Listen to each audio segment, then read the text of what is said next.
Le thème requis pour ce WIV 2019 est le suivant, se surpasser. J'aimerais revenir sur cette définition que nous avons vue hier pour essayer de rattraper toutes celles et ceux qui n'étaient pas avec nous. Se surpasser signifie aller au-delà de ses limites ordinaires.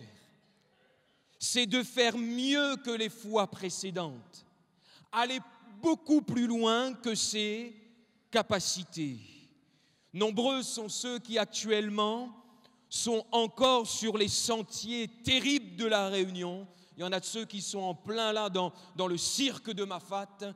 Je ne sais pas s'ils ont hésité pour entrer dans ce cirque, parce que lorsque vous rentrez dans ce cirque, il faut penser aussi à la sortie. Et dans cette diagonale des fous, dans ce grand raid, beaucoup de personnes sont en train d'essayer de se surpasser, d'affronter leurs propres limites, d'essayer là d'aller plus loin. Est-ce qu'il y a ce matin des jeunes qui veulent aller au-delà de leurs propres limites? Il y a quelques-uns ici. Merci, je vais prêcher pour vous. Est-ce qu'il y a des jeunes ce matin, des âmes, des cœurs, des vies qui veulent entrer une bonne fois pour toutes dans l'extraordinaire de Dieu, de sortir de l'ordinaire, de sortir de l'habitude, de sortir de cet enfermement qui va nous empêcher, frères et sœurs, amis, chère jeunesse, d'entrer dans le plan merveilleux de Dieu? Est-ce qu'il y a des jeunes ce matin qui veulent mieux faire que les fois précédentes, qui veulent aller plus loin? Amen, comme David, qui malgré son jeune âge, a su à un moment donné, dans cette conviction de cœur qu'il a eue, prendre cette décision d'aller plus loin dans sa vie personnelle, mais d'emmener aussi le peuple de Dieu plus loin en affrontant Goliath qui était là. Goliath qui a jeté un défi dans le cœur même du camp de Dieu, du royaume de Dieu. Goliath, lui, il avait cette détermination. Se surpasser, c'est cela, c'est avoir cette détermination de prendre de bonnes résolutions dans le cœur. Et David, il va venir devant Goliath avec cette même détermination. Son but est que Goliath tombe, mais que Goliath ne se relève plus. Son but est d'aller tuer Goliath. Son but est d'affronter la source du problème, de la difficulté, de ce qui l'empêche et de ce qui empêche le peuple de Dieu à aller plus loin. Très rapidement, rappelez les grandes lignes de ce que nous avons vu hier. Je vais juste rappeler ces grandes lignes. Premièrement, on a vu se rassembler et se ranger en ordre de bataille n'impressionne pas Goliath, parce qu'il peut et il le fait de toute manière, tout autant. Il s'est rassemblé, il s'est rangé en ordre de bataille, Goliath et les Philistins. Le peuple de Dieu a fait la même chose. Ce qui me laisse à penser et à croire que nous pouvons venir dans un rassemblement, et quelconque rassemblement, et nous pouvons ressortir comme nous sommes rentrés. Mais je prie ce matin pour que toutes celles et ceux qui sont là puissent vivre ce rassemblement, mais prendre là une disposition de cœur, en disant: Seigneur, je ne veux plus que le géant qui a triomphé sur ma vie triomphe de nouveau lorsque je vais quitter ce lieu ce matin.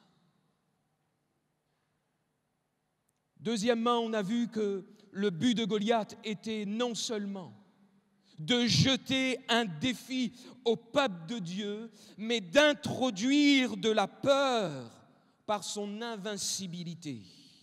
Goliath, le plus fort, homme entraîné à la guerre, homme avec plusieurs victoires à son compte. Et il a su introduire, dans la manière qu'il va jeter le défi, je jette un défi à l'armée de Dieu. Il a su immobiliser le peuple de Dieu et a engendré de la crainte dans le cœur.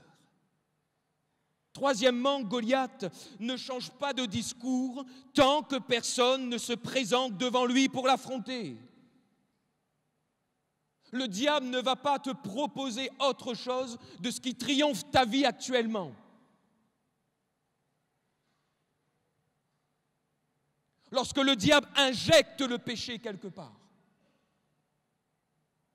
et lorsque nous alimentons son péché, lorsque nous alimentons là cette puissance, parce que le péché possède une puissance, le diable ne va pas te proposer autre chose parce qu'il sait qu'il va te tenir captif, qu'il va te tenir dans la peur et que tu ne pourras jamais aller au-delà de ce que tu peux. Quatrièmement, on a vu que David va oser faire ce face-à-face avec Goliath. David a su se mettre en mouvement avec une parole de Dieu dans son cœur. Cinquièmement, David va décider que c'est aujourd'hui et pas demain la fin de Goliath.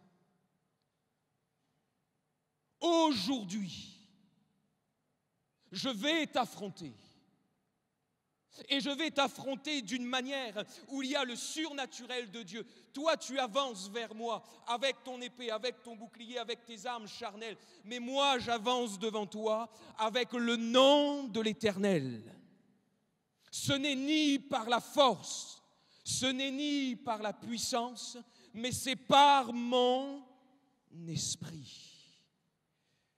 David a su se surpasser, affronter les embûches. David a su atteindre Goliath et il a su renverser par la suite ce géant. Et on a conclu hier matin avec cette grande vérité spirituelle, ce qui fait vibrer, ce qui a fait vibrer à un moment donné Jésus dans son ministère terrestre, alors qu'il est en route pour donner sa vie à Jérusalem, alors qu'il est en route pour affronter l'épreuve terrible de Gethsémane, l'épreuve terrible de la croix, descendre dans le séjour des morts. Jésus est en route avec la foule et ses disciples.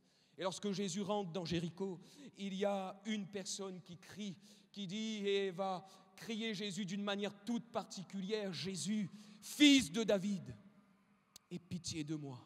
Jésus continue son chemin. Bartimée va crier beaucoup plus fort parce qu'il veut que Jésus s'arrête aujourd'hui dans sa situation. Il ne sait pas si Jésus va repasser à Jéricho. Il ne sait pas si Jésus va repasser dans son cœur, dans sa situation. Il veut interpeller Jésus, il crie beaucoup plus fort: Jésus, fils de David, aie pitié de moi.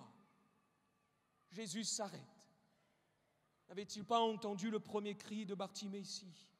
Mais Jésus s'arrête ici parce qu'il y a un aveugle juif qui va reconnaître et qui va voir en Jésus, même s'il y avait cette cécité physique, il va voir en Jésus cette lignée davidique que de David allait naître le Messie. Jésus, fils de David, aie pitié de moi. Ça a été le cri de plusieurs hier matin. Et je bénis le Seigneur pour que d'autres encore puissent crier de la même manière que Bartimée, alors que ce message de ce matin est véhiculé. Question: comment se fait-il qu'un jeune homme comme David a pu remporter un tel défi? Comment se fait-il qu'à un moment donné, ce défi, en premier lieu, n'était pas pour lui, c'était pour le peuple de Dieu, c'était pour le roi qui était en place, Saül. Comment ça se fait qu'à un moment donné, David a pu aussi là entrer dans ce défi? Comment David a fait pour se surpasser et aller au-delà de ses propres peurs? Comment David a fait pour vaincre les moqueries de son propre frère Eliab? Comment David a fait pour passer au-dessus de ce que Saül même va venir lui communiquer, alors qu'il venait de proclamer, lui, David, une parole d'encouragement en disant au peuple: oh là, face à ce défi de Goliath, que personne ne se décourage. J'ouvre juste une parenthèse. Si tu es découragé ce matin pour aller plus loin, si tu n'as plus le cœur, parce que c'est ça le découragement. Dans le mot courage, vous avez le mot cœur. Et lorsqu'on est découragé, on n'a plus envie. Et peut-être que plusieurs ce matin n'ont plus envie de se surpasser. Parce que la difficulté est telle, elle est immense, elle est grande qu'on n'a plus envie. J'aimerais dire, comme David a dit, que personne ne se décourage ce matin. Parce que l'Esprit de Dieu est là et il veut agir. Comment ça se fait que, avec une pierre, David a su terrasser Goliath? J'aimerais entendre quelques réponses vite fait, bien fait. Comment ça se fait que David, il a pu aller plus loin, se surpasser, vaincre ses peurs très rapidement? Allez, une réponse. Parce qu'il était guidé par le Seigneur. Amen. Une autre réponse, vite fait. Parce qu'il a gardé ses yeux sur Jésus. Amen, c'est vrai. Une autre réponse, vite fait. Bien fait. Parce qu'il avait la foi. Amen. Parce qu'il était équipé. Merci, j'arrête là les réponses, je continue le message, d'accord? Est-ce qu'on peut ouvrir nos Bibles dans 1 Samuel? Comme je l'ai dit hier matin, dans ce plan que j'allais partager avec vous, je me doutais que les réponses qui allaient émerger de vos cœurs se situaient dans 1 Samuel 17. Oui, il était équipé, oui, il avait la foi, oui, il avait gardé les yeux fixés sur Jésus. Mais j'aimerais vous ramener ce matin dans le contexte du chapitre 17. Et pour connaître le contexte du chapitre 17, il faut simplement lever les yeux ce matin vers le chapitre 16, qui nous dit ceci. 1 Samuel chapitre 16 et le verset 10.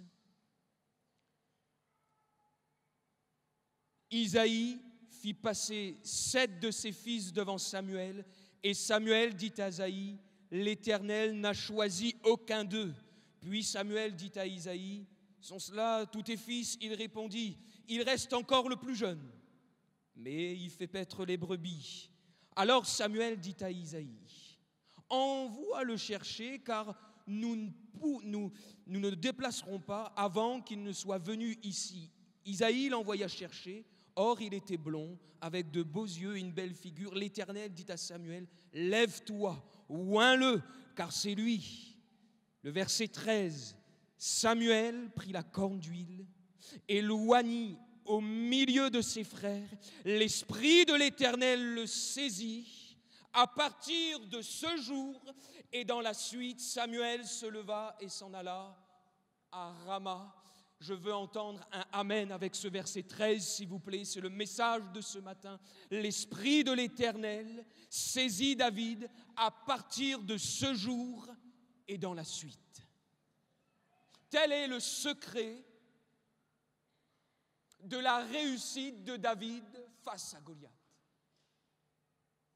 Cette expérience avec l'Esprit de Dieu va marquer David à un point où cela aura une répercussion dans sa vie là, du jour même, mais aussi dans la suite. Ma prière ce matin est que l'Esprit de l'Éternel puisse te saisir là, à l'instant même, et dans la suite de ta vie. Pour tout à l'heure, pour demain, pour après-demain. Je prendrai quelques minutes avec vous pour décortiquer ce verset 13. Analyser certains vocables avec vous. L'Esprit de l'Éternel. Littéralement, le roi de Dieu. Celui qui était dès la création, le souffle divin, celui qui va amener de la vie dans ces corps à la création qui étaient inertes, le roi de Dieu qui va ramener de la vie dans cette vallée d'ossements. C'est le même mot, l'Esprit de l'Éternel, le roi de Dieu, qui va faire en sorte que lorsque le peuple de Dieu, dans Ézéchiel 37, dira « Notre espérance est détruite, on ne sait plus comment faire, on ne peut plus avancer et encore moins se surpasser. C'est fini, c'est sec. » Il y avait une prophétie, il y avait une dimension de l'Esprit. Le roi de Dieu a été présent dans cette vallée, au point où les eaux desséchées vont reprendre vie. Et Dieu va dire à Ézéchiel, je mettrai en eux et je vais mettre en eux mon esprit et ils vont vivre. L'esprit de l'Éternel. Moi, je crois que l'esprit de Dieu est présent. Alléluia, roi de Dieu. Le roi de Dieu est présent ce matin. Et il est en train de toucher ton cœur. L'action du ciel, c'est l'esprit de l'Éternel. Ce qui vient d'en haut, c'est l'esprit de l'Éternel. Le surnaturel viendra toujours d'en haut, dans le naturel de ta vie. L'esprit de l'Éternel ici, même dans l'Ancien Testament, nous parle de l'essence de Dieu, de qui est Dieu, Père, Fils et Saint-Esprit. Le roi de Dieu a saisi David, est venu sur lui littéralement. Saisi ici signifie se précipiter sur lui, être saisi par la main pour l'accompagner, pour être avec lui.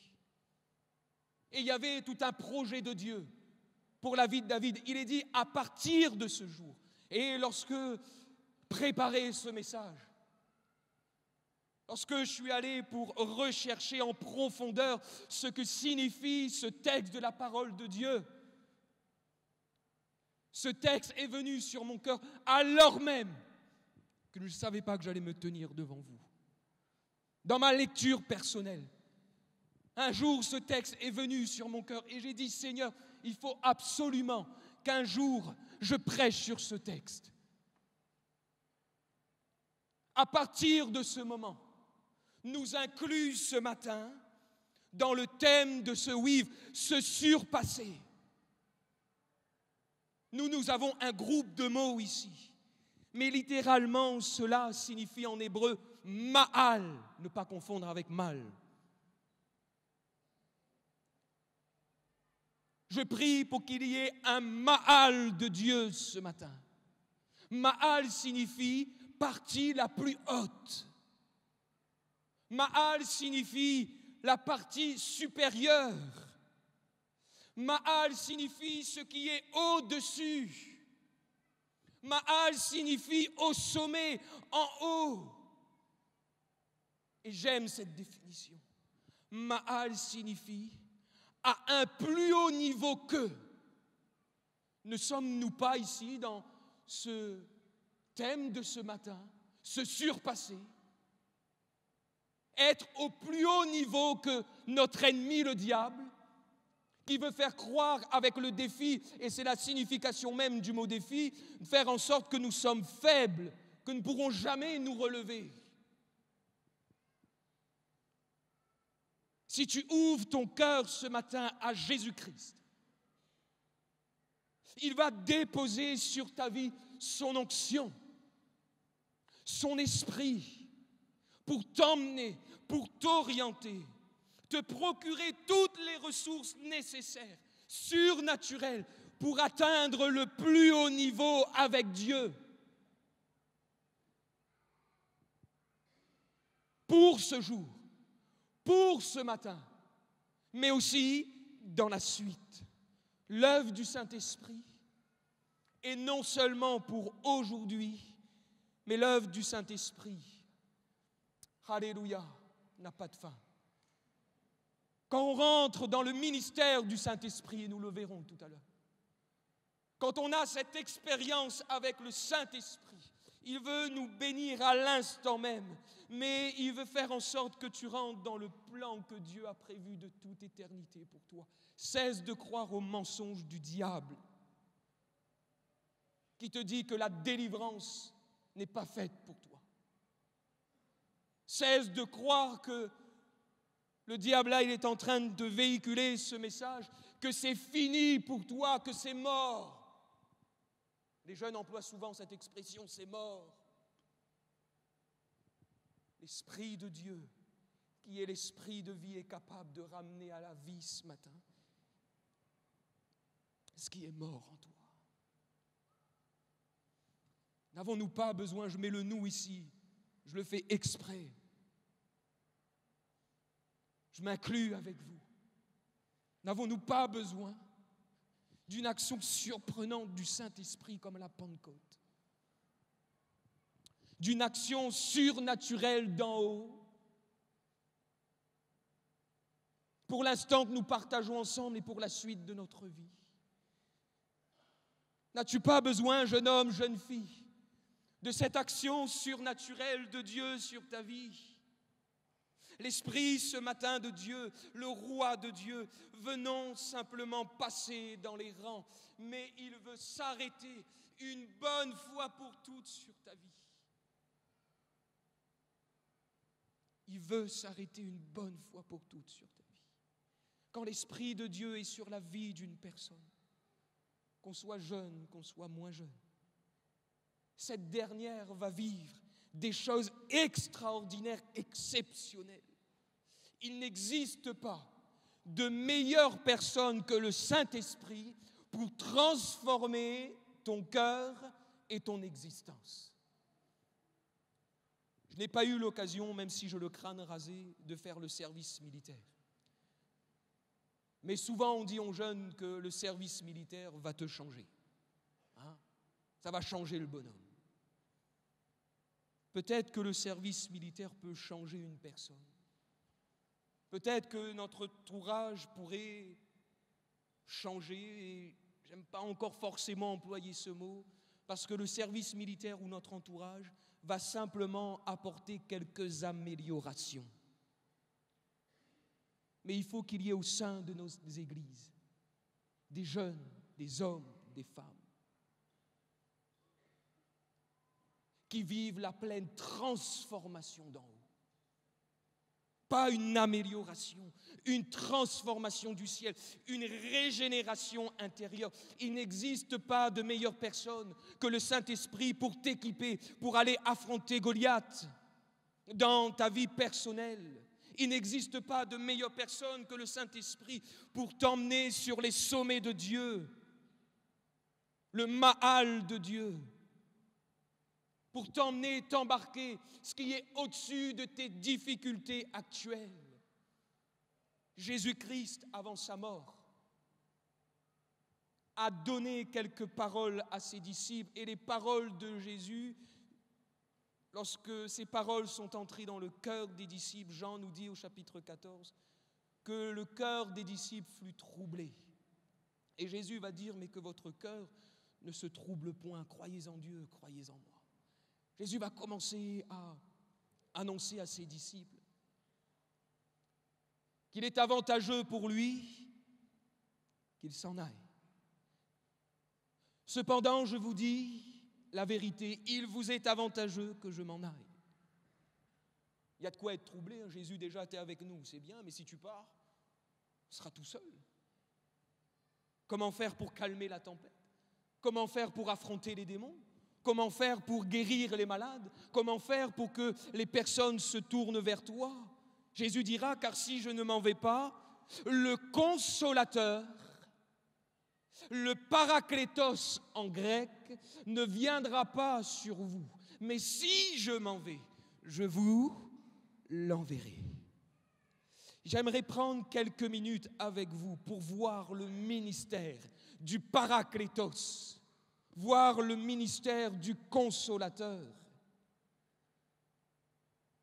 Jésus dira premièrement que le consolateur, lorsqu'il viendra sur vous, le premier point de son ministère sera de vous convaincre de péché, de justice et de jugement. Le consolateur, le paraklétos, lorsqu'il viendra, il va vous ouvrir les yeux. Il va ouvrir les yeux de toutes celles et ceux qui voudront bien croire en moi pour qu'ils puissent se rendre compte que sans moi, ils sont perdus, que le péché engendre la misère. Comprendre que ce qui est anormal en nous, même si le monde nous dit que c'est normal, même si tes copains te disent que c'est normal, même si tes parents te disent que c'est normal, même si le diable te dit que c'est normal, le Saint-Esprit viendra pour te convaincre de ton péché, pour te dire que là, ce n'est pas normal, parce que depuis la création, ce n'est pas ce que j'ai voulu pour toi. Moi, je veux te rétablir dans le projet que j'ai formé sur toi. Nous vivons dans une société. Ce qui est appelé mal aujourd'hui est devenu bien.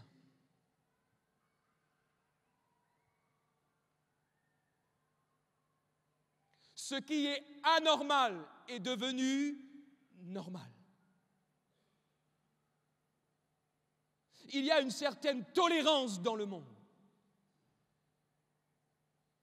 Qu'il ne doit y avoir aucune influence sur ton esprit, sur ta vie, sur ton corps, sur ton âme et sur ton esprit. Ce n'est pas parce que tous les autres font que tu dois là comme te focaliser sur eux et dire les autres font, ben moi aussi je fais. De toute manière, c'est normal. Regarde, il n'y a aucune conséquence.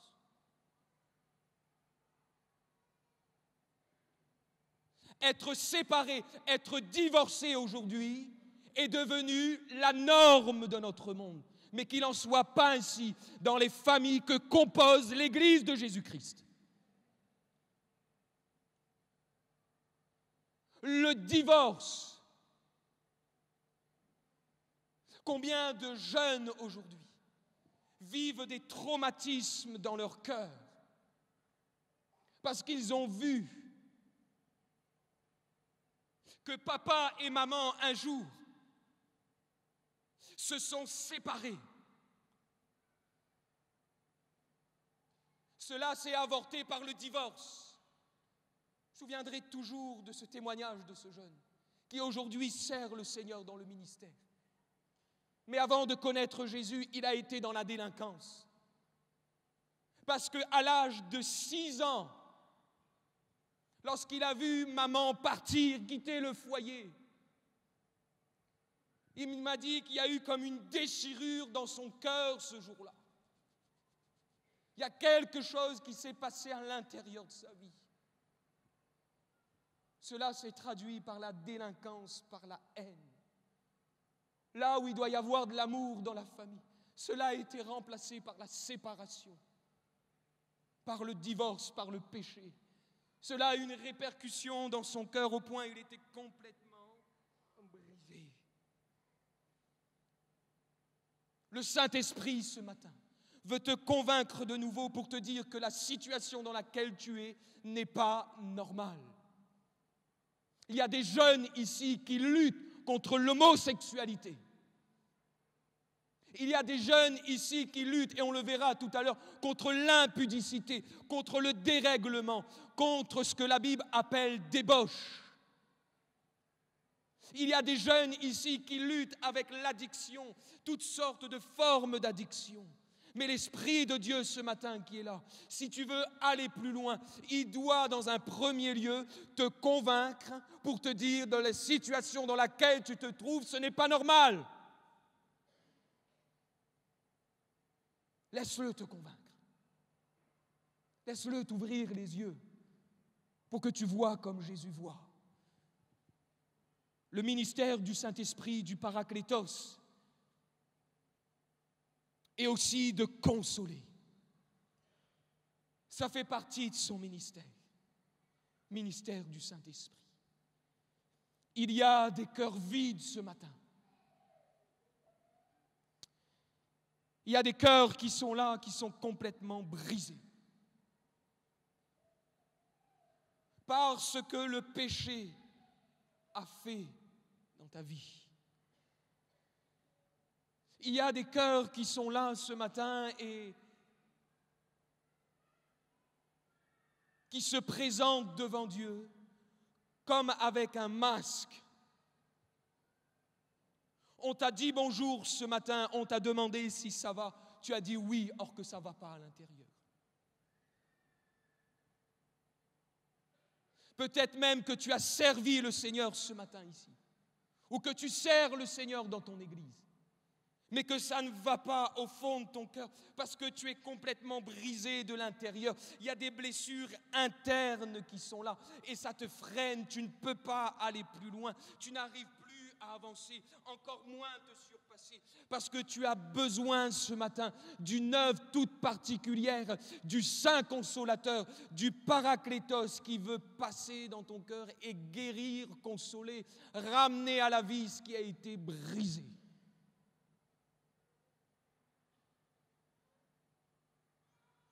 Il y a une personne qui est là ce matin dans ce lieu, qui a vécu un brisement malgré lui. Il n'a pas cherché ce brisement. Il n'a pas cherché cette souffrance. Mais à cause d'un péché, à cause de la répercussion du péché, de cette puissance, tu es comme déboussolé dans ce lieu. Tu es comme anéanti. La première expérience que tu as vécue avec le Saint-Esprit, cela concerne autrefois, parce que tu n'es plus dans la suite. Tu t'es arrêté. Et lorsque ce thème a été choisi, lorsque tu as lu ce thème, tu t'es dit à l'intérieur de ta vie, mais comment vais-je vivre ce thème? Il y a une parole du Seigneur pour toi ce matin, qui t'invite ce matin à entrer dans la consolation du divin médecin. Paraclétos, autre ministère, c'est celui qui nous défend. David est avancé au nom de l'Éternel, c'est vrai. Mais l'Esprit l'avait saisi dans un premier temps. Et c'est l'Esprit de Dieu qui l'a défendu. Ce n'est ni par la force ni la puissance, mais par mon Esprit. Le Paraclétos, ici, le défenseur, signifie celui qui plaide la cause d'un autre. Goliath veut t'accabler, Goliath veut t'accuser, même si tu n'as rien fait. Sors des accusations ce matin. Prends cette parole pour toi. Je passe parce qu'il faut que je continue ce message. Le Paraclétos, dans son ministère, cela comprend aussi celui qui encourage. Notre Dieu, le Dieu que nous servons, c'est celui qui veut nous encourager ce matin. Nous vivons dans un monde aujourd'hui où on ne prend plus le temps de s'encourager l'un et l'autre. C'est chacun pour soi et Dieu pour tous. J'aimerais que tu puisses le faire à l'instant même. C'est très spirituel ce que je vais dire. Parce que si l'encouragement fait partie du ministère du Saint-Esprit, nous devons le manifester ce matin au milieu de nous. Est-ce que tu peux dire à la personne qui est juste à côté de toi, courage? Dis-le. Courage, mon frère, courage, ma soeur.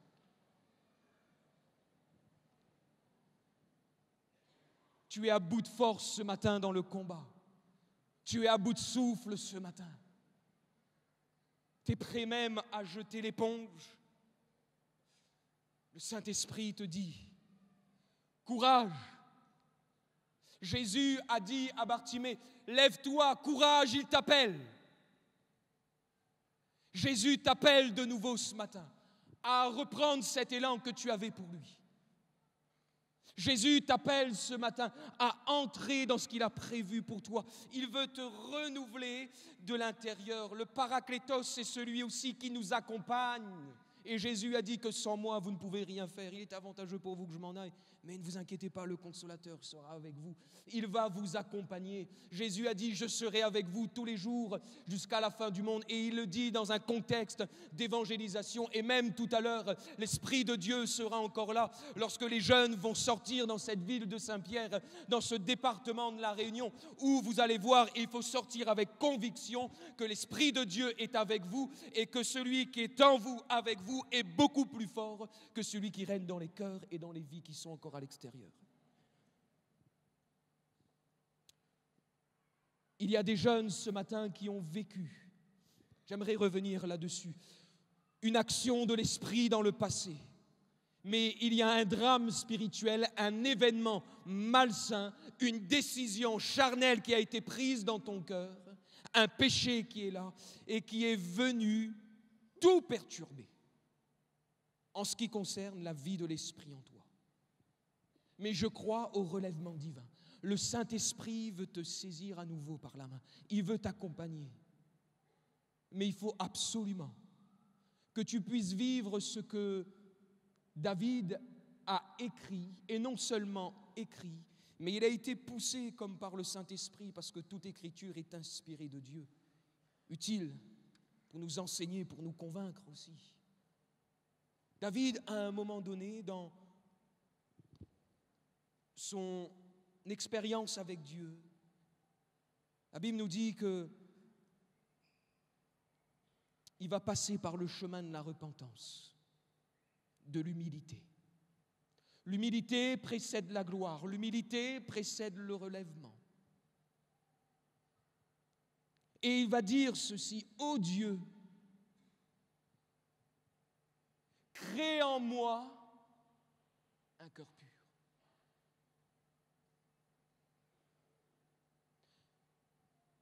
J'ai péché contre toi. J'ai fait ce qui est mal. Je ne peux plus vivre les victoires passées parce que j'ai vécu l'adultère.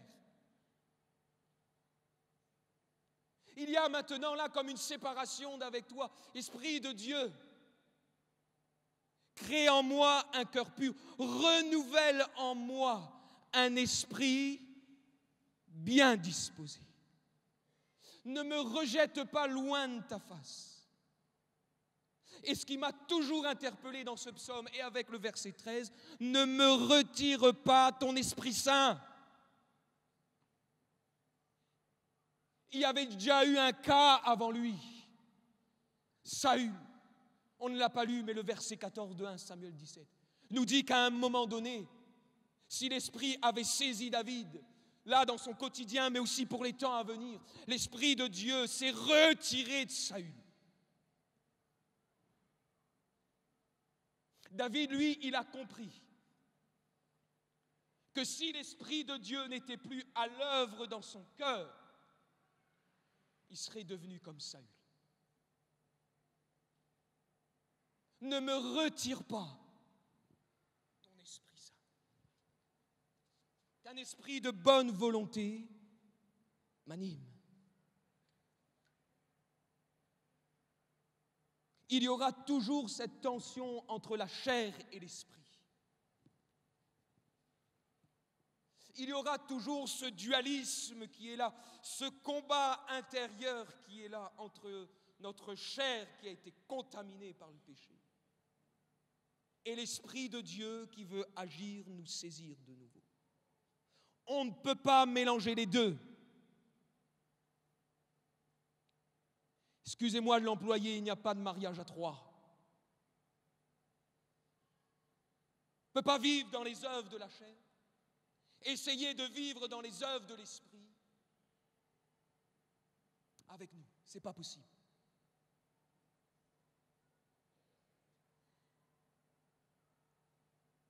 Galates chapitre 5, le verset 22 nous parle de ces œuvres de la chair. Je ne peux pas tous les énumérer ici, mais j'aimerais juste faire ressortir quelques mots. Les œuvres de la chair que nous présente Paul, qui risquent là de faire un mélange là, avec la vie de l'esprit. De toute manière, il n'y a pas de compatibilité entre les deux, ça sera l'un ou l'autre. Et même si on essaie de faire paraître que l'Esprit de Dieu ne pourra plus agir, présente là débauche. C'est quoi la débauche?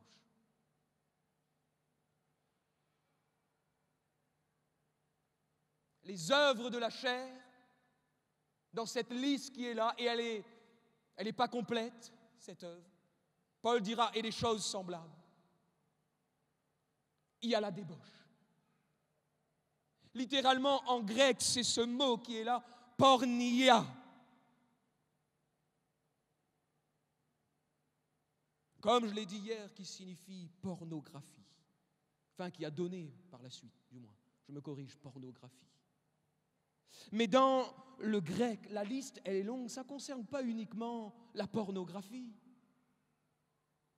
Dans le mot pornéa en grec, vous pouvez l'inclure. Mais cela concerne l'adultère. Cela concerne la fornication.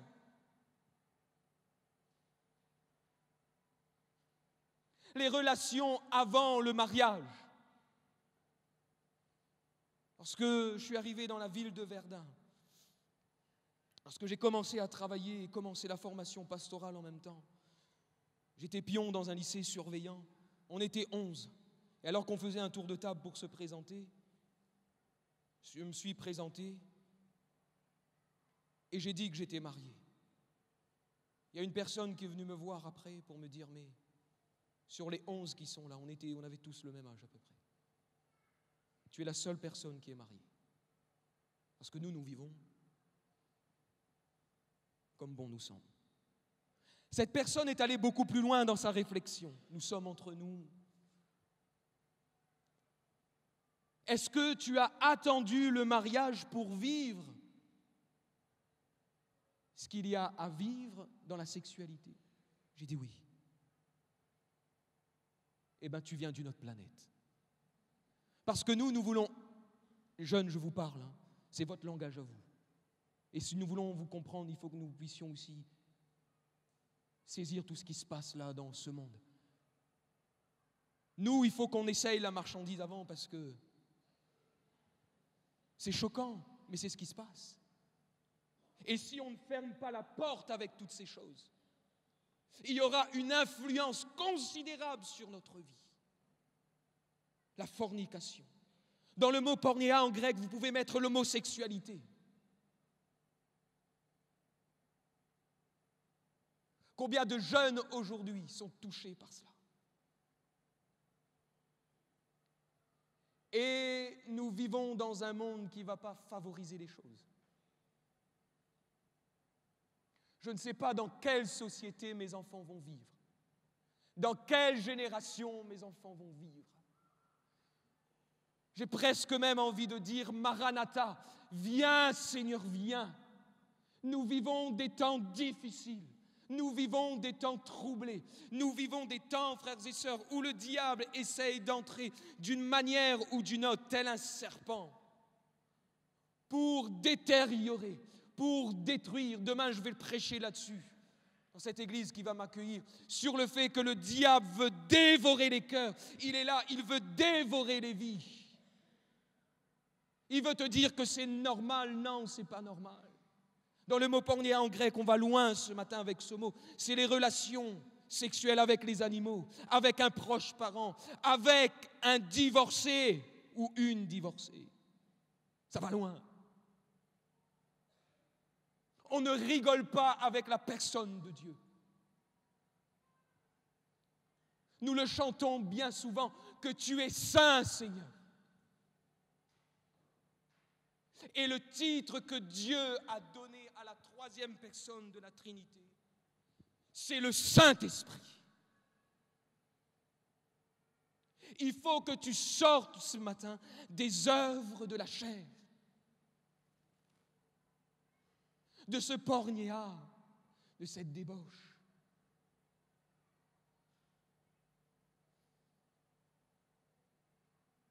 J'aimerais que nous puissions fermer les yeux.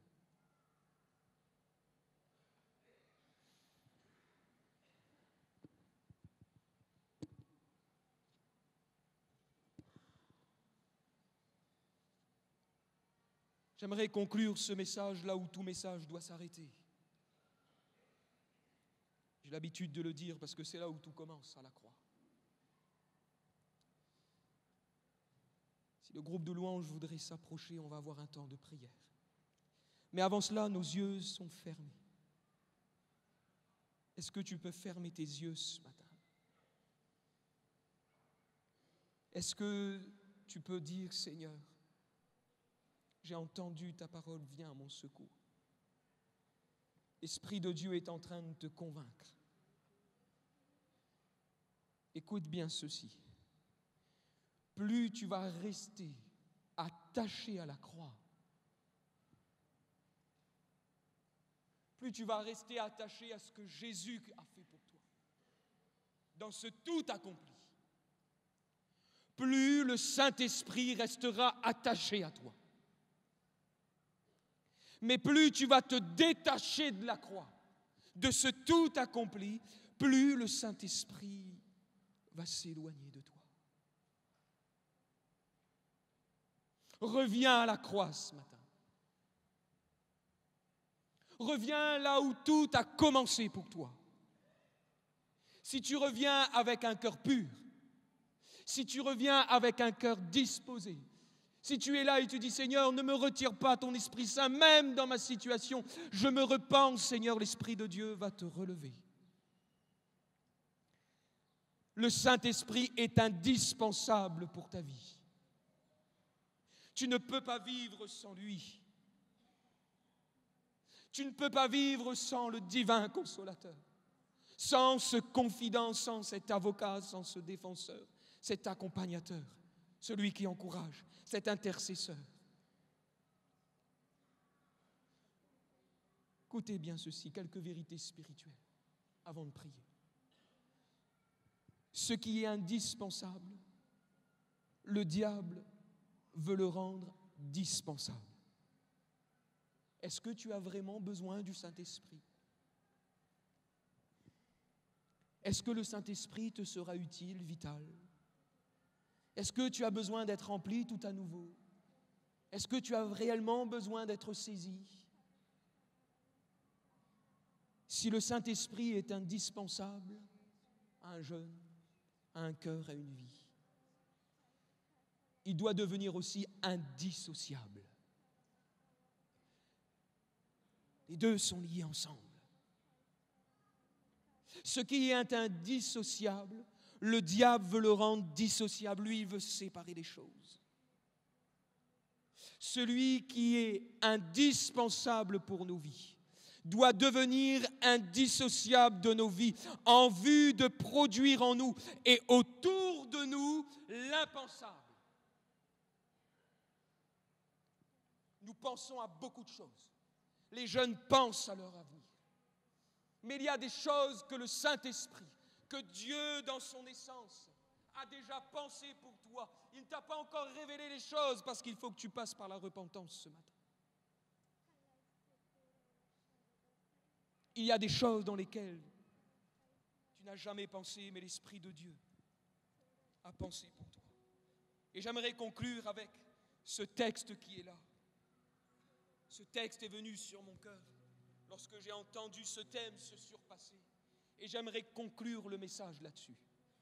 Et s'il y a des jeunes ce matin, des jeunes, moins jeunes, si vous voulez répondre à l'appel divin, si vous êtes saisis par le Saint-Esprit, si vous voulez que le Saint-Esprit vous saisisse à nouveau, approchez-vous sur le devant, nous allons prier pour vous. Paul dira ceci aux Éphésiens, chapitre 3, le verset 20. Or, à celui qui peut faire, par la puissance qui agit en nous, tu as des décisions à prendre, tu as une part à faire. Et là, tu es simplement dans les choses naturelles. Mais tu as besoin de basculer dans le surnaturel. Tu as besoin que cette puissance agisse en toi. Une première fois peut-être, ou tout à nouveau. Par la puissance qui agit en nous, infiniment au-delà de tout. Dans ce tout, j'aime étudier la Bible avec les mots. Ce tout me propulse ici dans le tout accompli de la croix.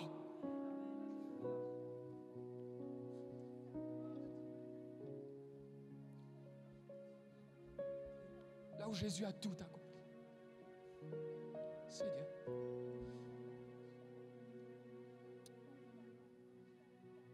Peut faire au-delà de tout ce que nous demandons ou pensons ce matin. À lui soit la gloire. Est-ce que tu peux te lever ce matin et dire à lui soit la gloire? Dans ce rassemblement, dans l'Église et en Jésus-Christ, dans toutes les générations ici rassemblées, au siècle des siècles. Amen. J'ai suffisamment parlé. L'Esprit de Dieu agit. Viens ce matin. Viens, tiens-toi sur le devant. On va prendre un temps. On va prendre le temps nécessaire pour prier pour toi.